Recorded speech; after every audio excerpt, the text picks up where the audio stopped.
Good morning students.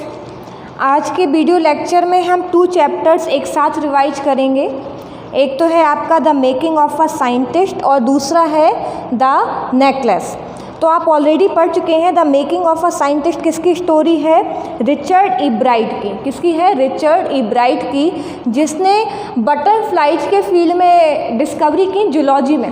क्योंकि कोई भी एनिमल या इंसेक्ट की आप स्टडी कर रहे हैं तो किस फील्ड में आता है? जूलॉजी में, क्योंकि साइंस के भी कई सारे स्ट्रीम्स हैं। तो रिचर्ड ई ब्राइट किस तरीके से आगे बढ़ा, किस तरीके से उसने अपनी लाइफ में कई सारे एक्सपेरिमेंट्स किए, कई सारी नई चीज़ों को लेकर आया, तो ये उसी की स्टोरी है। तो रिचर्ड ई ब्राइट था, वो बचपन से ही ना, उसको आपने पढ़ा है स्टोरी में कि बटरफ्लाइज को कलेक्ट करने का बहुत शौक़ था। वो क्या करता था? बटरफ्लाइज को कलेक्ट करता था, उनमें एक टैग लगाता था कि ये वाली बटरफ्लाई है, और उनको उड़ा देता था। बाद में क्या होता था, वो कुछ टाइम बाद उन बटरफ्लाई को कोशिश करता था कि पकड़े, तो उसको लगने लगा था कि ये काम जो है ना, कि वो बड़ा बोरिंग सा हो रहा है और ज़रूरी नहीं कि जो बटरफ्लाई उड़ गई हैं वो दोबारा मिल जाए। तो उसने क्या किया था, अपने घर के बेसमेंट में बहुत डिफरेंट वेराइटीज़ की बटरफ्लाइज को पालना शुरू कर दिया था।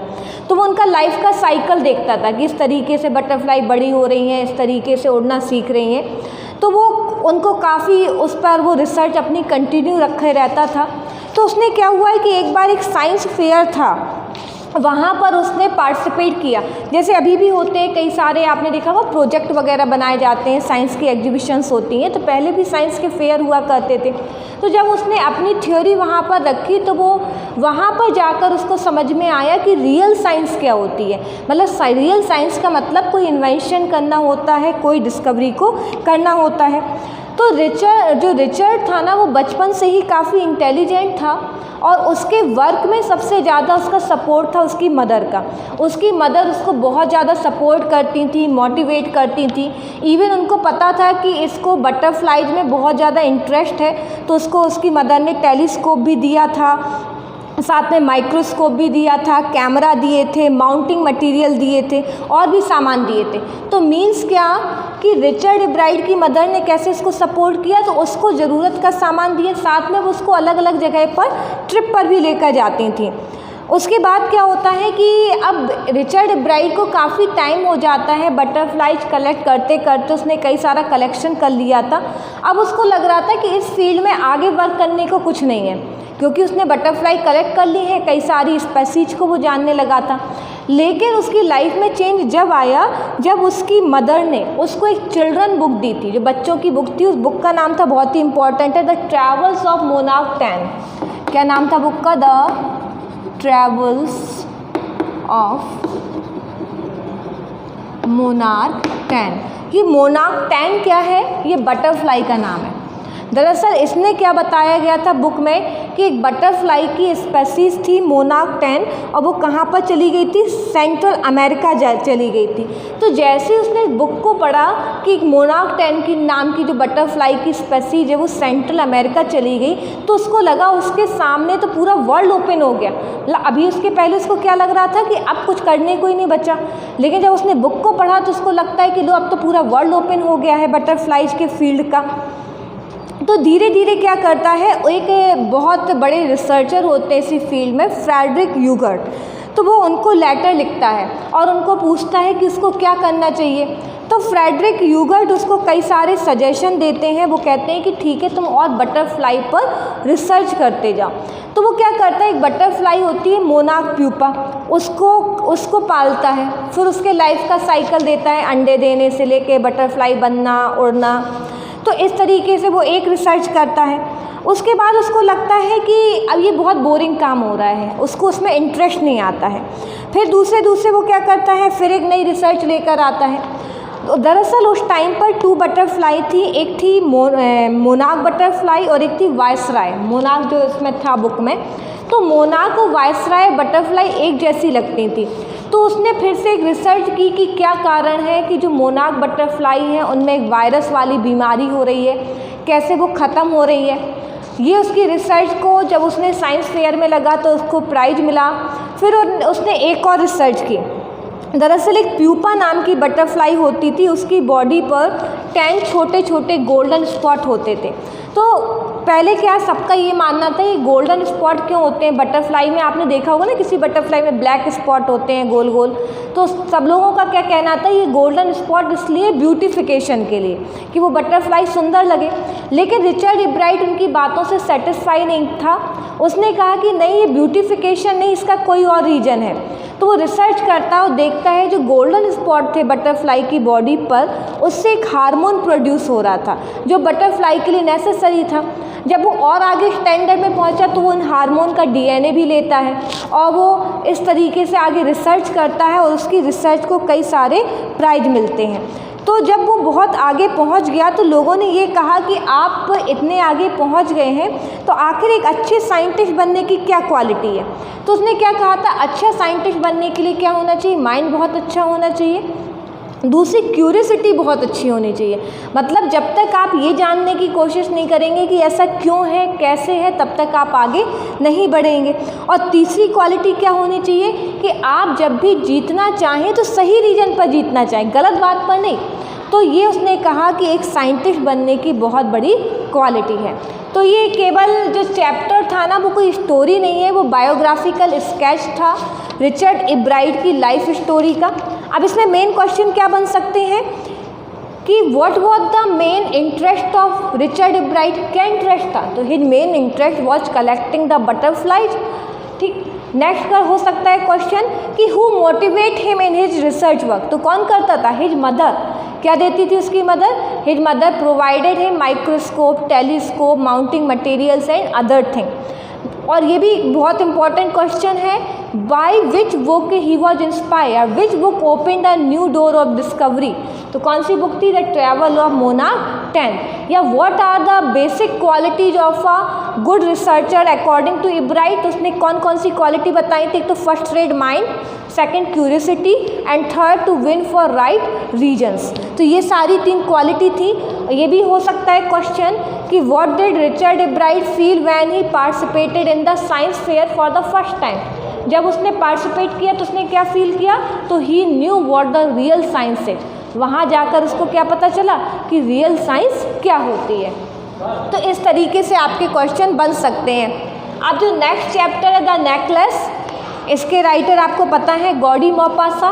और आई थिंक आपके पूरे जो सिलेबस में बेस्ट स्टोरी में से एक है नेकलेस, क्योंकि जैसे फुटप्रिंट्स विदाउट फीट अच्छी स्टोरी थी, उनमें से भी एक अच्छी स्टोरी है नेकलेस। और इसके राइटर हैं गॉडी मोपासा जो कि रसियन है, रूस के हैं। इंग्लिश लिटरेचर की यही प्रॉब्लम है कि this is not only for English, English पूरे वर्ल्ड की लैंग्वेज है, तो पूरे वर्ल्ड का लिटरेचर इंग्लिश लिटरेचर हो गया है। तो एक ब्रॉड एरिया बन गया है। जैसे कि आपने पढ़ा H.G. Wells American writer, Richard Ebright American writer, और Ruskin Bond Indian writer, Guy de Maupassant कहाँ के राइटर हैं, रूस के राइटर हैं, और जो शुरुआत की स्टोरी के राइटर इंग्लैंड के हैं। तो आपने 5-6 कंट्री के राइटर्स को आप पढ़ रहे हैं, कवर कर रहे हैं। तो इंग्लिश लिटरेचर केवल एक इंग्लिश तक सीमित नहीं है, बल्कि all the world literature English literature में इंक्लूड होता है। नेकलेस एक बहुत ही अच्छी स्टोरी है। ये स्टोरी है मैटिल्डा की। मैटिल्डा एक बहुत ही ब्यूटीफुल लड़की थी, बहुत ज़्यादा। ऐसा लगता था कि भाग्य ने उसके साथ गलती करके उसका जन्म एक क्लर्क की फैमिली में कर दिया। तो मैटिल्डा को क्या लगता था कि हर एक सुंदर चीज़ उसके लिए, हर एक अच्छी चीज़ उसके लिए, क्योंकि वो बहुत बहुत ज़्यादा ब्यूटीफुल थी। और उसके फादर के पास दहेज नहीं था, इतनी कोई अच्छी जान पहचान नहीं थी, तो उसकी शादी भी एक क्लर्क से हो जाती है, मिस्टर लॉजिल से। क्या नाम था उसके हस्बैंड का, मिस्टर लॉजिल। इसीलिए मैटिल्डा को स्टोरी में कई जगह मिसेस लॉजिल भी कहा गया है। क्योंकि जब उसकी मैरिज हो गई तो मिसेस लॉजिल बन गई। तो मैटिल्डा की मैरिज अपने उसके मिस्टर लॉजिल से हो जाती है। तो मैटिल्डा हमेशा दुखी रहती है, क्योंकि उसको अपने पुराना अपार्टमेंट, पुराने पर्दे, पुराना घर, गरीबी, ये सब पसंद नहीं आती। वो हमेशा दुखी रहती है। और उसका हस्बैंड इतना ज़्यादा सेटिस्फाइड नेचर का होता है कि अगर वो सूप भी बनता है ना खाने में तो बहुत खुश हो जाता है। और मैटिल्डा क्या चाहती थी, आलीशान खाना हो, चांदी के बर्तनों में खाना सर्व किया जाए। तो वो इतनी एम्बिशियस थी और हस्बैंड बहुत ही सिंपल माइंडेड था, और वो ज़्यादातर मैक्सिमम टाइम रोती रहती थी, दुखी रहती थी। एक दिन उसका हस्बैंड ऑफिस से आता है और एक उसको मैरिज का कार्ड देता है। एक पार्टी का कार्ड देता है, सॉरी, उसमें वो कहता है कि दरअसल वो बोर्ड ऑफ एजुकेशन मिनिस्ट्री में था क्लर्क, तो वहाँ पर कार्ड आता है, वो देखता है, अपनी वाइफ को देता है, वो सोचता बहुत खुश हो जाएगी क्योंकि बहुत हाई फाई पार्टी होगी, मिनिस्टर्स वगैरह जाएंगे और उसकी वाइफ को ऐसी पार्टी में जाना और ऐसे लोगों से मिलना पसंद था। तो वो कहता है कि ये देखो मैं तुम्हारे लिए क्या सरप्राइज़ लाया हूँ, और वो कार्ड उसको दिखाता है। कहता है ये बहुत लोग चाह रहे थे कि उन्हें इस पार्टी में बुलाया जाए, लेकिन बहुत ही कम लोगों को बुलाया जाता है, जैसे कि मैं भी उनमें से एक हूँ। लेकिन जब मैटिल्डा उसको देखती है तो वो और गुस्से में आ जाती है, कार्ड फेंक देती है। तो वो कहता है कि ये क्यों, क्या बात है कि तुम्हें तो पसंद है ऐसी जगह पर जाना। तो वो कहती है कि तुम मेरा मजाक मत उड़ाओ, क्योंकि मेरे पास वहाँ पर जाने के लिए कोई ड्रेस नहीं है, मैं ऐसी पार्टी में नहीं जाऊँगी। तो उसका हस्बैंड दुखी हो जाता है। तो वो कहता है कि ठीक है, अच्छा मुझे ये बताओ एक ड्रेस कितने की आएगी। तो उसकी वाइफ कहती है कि इसको समझ में नहीं आता है कि कितने की आएगी, क्योंकि उसको लग रहा था अगर ज़्यादा पैसे बता दिए तो हो सकता है हस्बैंड मना कर दे, कम बताएगी तो ऐसा हो सकता है कि ना आ पाए। तो वो सोचती है कि उसको एक एवरेज अमाउंट लेना है। तो वो कहती है कि ठीक है, ड्रेस कितने की आ जाएगी। क्वेश्चन बन सकता है 400 फ्रांसिस की, फ्रांसिस वहाँ की करेंसी है। तो जैसे वह 400 फ्रांसिस कहती है तो उसका हस्बैंड कुछ सोच में पड़ जाता है। दरअसल उसके पास 400 फ्रांसिस थे, जो उसने दरअसल उसके हस्बैंड को, मिस्टर लॉजल को हंटिंग करने का बहुत शौक़ था, शिकार पर जाने का। तो अगले हफ्ते कुछ लोगों को शिकार पर जाना था, तो उसके लिए उसने 400 फ्रांसिस कलेक्ट करके रखे थे। लेकिन वो अपनी वाइफ की खुशी के लिए अपनी इच्छा को मार देता है, कहता है कि ठीक है तुम 400 फ्रांसिस की एक ड्रेस ले लो, लेकिन कोशिश करना कि ड्रेस अच्छी हो जो बात की ओकेजन पर भी काम आ जाए। तो मैटिल्डा जाती है 400 फ्रांसिस में ड्रेस ले लेती है अच्छी। अब जैसे ही पार्टी का दिन नज़दीक आ जाता है तो एक दिन पहले मैटिल्डा फिर दुखी हो जाती है। तो उसका हस्बैंड कहता है कि अब क्यों बात है, अब तुम क्यों रो रही हो, परेशान हो। तो वो कहती है कि मेरे पास ड्रेस तो है लेकिन मेरे पास ज्वेलरी नहीं है। तो उसका हस्बैंड कहता है कि तुम तो बहुत ही ब्यूटीफुल हो, कोई नेचुरल फ्लावर पहन लो तो तुम उसमें ही सुंदर लगोगी। तो वो कहती है कि नहीं, मैं जाना नहीं चाहती हूँ वहाँ की रिच लेडीज़ में, मैं अपने आप को पुअर महसूस करूँगी तो मुझे बहुत बुरा लगेगा। तो उसका हस्बैंड को समझ में नहीं आता है क्या करे। तो उसको ध्यान आता है कि उसकी एक फ्रेंड थी मैटिल्डा की, मिसेज फॉरेस्टर, वो काफ़ी रिच लेडी थी। तो वो कहता है कि जाकर अपनी फ्रेंड मिसेज फॉरेस्टर से मांग लो और हो सकता है वो तुम्हारी हेल्प कर दे। तो वो कहती है कि ठीक है, बहुत खुश हो जाती है। वो अपनी फ्रेंड मिसेज फॉरेस्टर के पास जाती है और उनसे कहती है कि मुझे एक नेकलेस चाहिए है उधार पार्टी में पहनने के लिए। तो फॉरेस्टर अपने कई सारे नेकलेस निकाल देती हैं। तभी क्या होता है, वो ब्लैक साटन के कपड़े में एक डायमंड का नेकलेस निकालती हैं, यहीं से टाइटल है नेकलेस। तो जब वो डायमंड का नेकलेस देखती है तो उसको बहुत सुंदर लगता है। तो वो अपनी फ्रेंड से बहुत संकोच में कहती क्या मैं ये ले सकती हूँ, क्योंकि उसको लग रहा है डायमंड का नेकलेस ये तो बहुत कॉस्टली होगा। तो उसकी भी फ्रेंड कह देती कि ठीक है तुम ले लो। अब क्या है, मैटिल्डा की खुशी का ठिकाना नहीं था, क्योंकि उसको ज्वेलरी भी मिल गई थी, उसको ड्रेस भी सुंदर मिल गई थी। तो पार्टी में जाती है और पूरी पार्टी में सबसे सुंदर मैटिल्डा लगती है, मिसेस लॉजल। सब उसी को पूछते हैं। दरअसल फॉरेन कंट्री में आपने देखा होगा, अब तो इंडिया में भी ट्रेडिशन आ गया है कि बॉल डांस होता है, कपल चेंज होकर डांस करते हैं। तो सब लोग उसके साथ डांस करना चाह रहे थे, सब उसके बारे में पूछते हैं। तो मैटिल्डा यही चाहती थी कि सब उसको देखें, उसकी तारीफ़ करें। मतलब वो इतना ज़्यादा खुशी में मगन है कि सबसे बात करती रहती है, डांस करती रहती है। मिस्टर लॉजल भी कुछ टाइम बाद वहाँ पे गाड़ी में ही सो जाते हैं और मैटिल्डा एंजॉय करती रहती है पार्टी।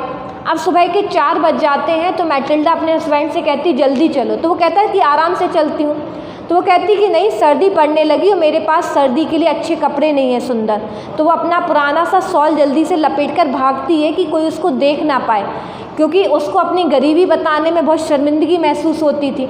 तो जैसे ही मैटिल्डा और उनके हस्बैंड घर पर आते हैं तो सुबह के 4-5 बज जाते हैं और मैटिल्डा जैसे ही कपड़े चेंज कर रही होती है तो एकदम चिल्लाने लगती, रोने लगती है। तो हस्बैंड कहता अब क्या हुआ। तो वो कहती है जो डायमंड नेकलेस था वो वहीं पार्टी में गिर गया कहीं पर। अब वो लोग बहुत परेशान कि डायमंड नेकलेस कहाँ गया। तो उसका हस्बैंड कहता है तुम कपड़ों में ही सर्च करो, हो सकता है कपड़ों की तह में हो। तो वो सब जगह सर्च करती है, सब जगह। तो उसके हस्बैंड कहता है कि ठीक है मैं जाता हूँ, उसी रास्ते पर जाता हूँ, क्योंकि वो एक गाड़ी करके आए थे। तो वो गाड़ी तो नहीं मिल सकती है, तो पूरी रास्ते जाता है, ढूंढता है और सुबह तक आता है। तो देख कहता है बड़ा निराश हो जाता है, क्योंकि उसको वो डायमंड नेकलेस नहीं मिलता है। तो वो ऑफिस जाता है और एक एडवर्टाइजमेंट भी दे देता है कि जिसको वो डायमंड नेकलेस मिलता है वो उसको प्राइज भी दे देगा, गाड़ी वाले का भी नंबर लेता है। लेकिन क्या होता है, वो नेकलेस नहीं मिलता और एक हफ्ता बीत जाता है। अब मैटिल्डा बहुत परेशान, क्योंकि नेकलेस तो उसकी फ्रेंड का था, तो उसको समझ में नहीं आता है कि क्या किया जाए। तो उसका फ्रेंड कहता है कि ठीक है, तुम अपनी फ्रेंड को लेटर लिख दो कि डायमंड जो उसका नेकलेस था उसकी एक चेन टूट गई थी, तो मैं रिपेयर करा के दे दूँगी, तब तक हमें टाइम मिल जाएगा और हम कुछ और कर सकते हैं। तो वो लेटर लिख देती है। अब क्या, वो टाइम भी बीत जाता है। अब उनके पास कोई ऑप्शन नहीं होता है, तो वो जाते हैं वो लोग एक दुकान पर और उन्हें सेम नेकलेस मिल जाता है तब वो उस नेकलेस की कीमत पूछते हैं तो पता चलता है वो 40,000 फ्रांसिस का था। ये इंपॉर्टेंट क्वेश्चन बन सकता है कि नेकलेस की रियल प्राइस क्या थी, तो कितनी थी, 40,000 फ्रांसिस। जब उस नेकलेस को 40,000 तो उनके लिए बहुत बड़ी बात है, 400 फ्रांसिस तो जैसे तैसे मिस्टर लॉजल दे पाए थे। तो वो सुनते हैं तो बहुत परेशान हो जाते हैं। तो क्या करते हैं कि वो कुछ पैसा 18,000 फ्रांसिस, ये भी आपको याद रखना, 18,000 फ्रांसिस जो थे वो मिस्टर लॉजल को अपने फादर से प्रॉपर्टी में मिले थे। वो 18,000 फ्रांसिस ले लेते हैं, कुछ पैसे उधार ले लेते हैं और इस तरीके से दुकानदार कितने में तैयार हो जाता है देने के लिए, 36,000 फ्रांसिस में। ध्यान रखना, नेकलेस की कीमत क्या होती है, 40,000 फ्रांसिस। 18,000 फ्रांसिस क्या होते हैं कि मिस्टर लॉजल को अपने पिता से प्रॉपर्टी में मिलते हैं और बाकी फिर दुकानदार कितने में देने को तैयार हो जाता है, 36 फ्रांसिस में। तो 18,000 फ्रांसिस, 18 दूनी 36, 18,000 फ्रांसिस वो उधार ले लेते हैं। अब क्या है, और जाकर मैटिल्डा वो नेकलेस अपनी फ्रेंड को दे देती। वो रुकती तक नहीं है, कहीं ऐसा ना हो कि फ्रेंड बॉक्स ओपन करके देख ले और उसको पता चल जाए कि ये उसका नेकलेस तो है ही नहीं। अब यहाँ से पूरी मैटिल्डा की लाइफ बर्बाद हो जाती है। अब क्या होता है कि उन्हें और गरीबी का जीवन जीना पड़ता है, क्योंकि वैसे भी वो पुअर थे। होता क्या है कि वो जिस घर में रह रहे थे वो घर भी बदल देते हैं, एक छोटा सा जो ताड़ जैसे कमरे होते हैं ना, वो कमरे ले लेते हैं किराए पे। और मिसेज मैटिल्डा घर में जो थोड़े बहुत नौकर लगे थे उन्हें भी हटा देती हैं। और उनका हस्बैंड भी क्या करता है, शाम को काम करने लगता है, रात को भी घर पर काम करने लगता है उस उधार चुकाने के लिए, किसके, नेकलेस के। मिसेज मैटिल्डा अब क्या करती हैं, इतनी गरीबी का जीवन जीती हैं कि वो दूर पर जाकर पानी भर कर लाती हैं हाथों में, थक जाती हैं तो फिर रुक जाती हैं वो। साथ में क्या, अब वो सब्जी लेने भी खुद जाने लगी और एक एक चवन्नी बचाने के लिए दुकानदारों से बहसबाजी करने लगी। तो इस तरीके से मिसेज मैटिल्डा जो बहुत ही खूबसूरत सी, बहुत ही प्यारी सी लेडी थी, वो एक हार्ड वर्किंग वुमन की तरह लगने लगती है। एकदम जैसे नहीं एक स्ट्रॉन्ग लेडी होती है, वो देखने से ही फेस से स्ट्रॉन्ग लगती है, वो वैसी लेडी लगने लगती है ना। उन्हें अपने कपड़ों की होश रहती है और ऐसा करते करते उनके जीवन के 10 साल बीत जाते हैं। ये भी क्वेश्चन बन सकता है कि ऐसी गरीबी और कठिनाई का जीवन जीते जीते 10 साल बीत जाते हैं और 10 साल में उनका पूरा उधार चुक जाता है उस नेकलेस का। अब मिसेज मैटिल्डा को एक दिन लगता है कि अब कम से कम उनके जीवन के ठीक दिन आएंगे। 10 साल तो पूरा जीवन उन्होंने बेकार कर दिया। तो वो सोचती है कि गार्डन में घूम आऊँ आज मैं, थोड़ा सा मन को रिलैक्स मिलेगा। जब वो गार्डन में घूमने जाती हैं तो उन्हें अपनी वही फ्रेंड मिलती है, मिसेज फॉरेस्टर। तो मिसेज फॉरेस्टर जैसे ही देखती है वो मैटिल्डा मिसेज फॉरेस्टर को देखती है तो आवाज़ लगाती है, लेकिन मिसेज फॉरेस्टर मैटिल्डा को पहचान नहीं पाती है, क्योंकि फॉरेस्टर तो जैसी की तैसी लग रही है 10 साल में, लेकिन मैटिल्डा 10 साल में अपनी उम्र से बहुत ज़्यादा लगने लगी, क्योंकि उसने गरीबी का, परेशानी का, मेहनत का जीवन देखा। तो फॉरेस्टर कहती है कि आप कौन? तो कहती है अरे तुमने पहचाना नहीं, मैं तुम्हारी फ्रेंड मैटिल्डा। तो वो कहती है आज से मैटिल्डा तुम हो, तुम कैसी लगने लगी हो, तुम कहाँ इतनी ब्यूटीफुल थी, क्या थी? तो गुस्से में कह रही थी मैटिल्डा ये सब तुम्हारे उस हार की वजह से हुआ है। तो कहती हार की वजह से? अब फॉरेस्टर को तो कोई कहानी पता ही नहीं है।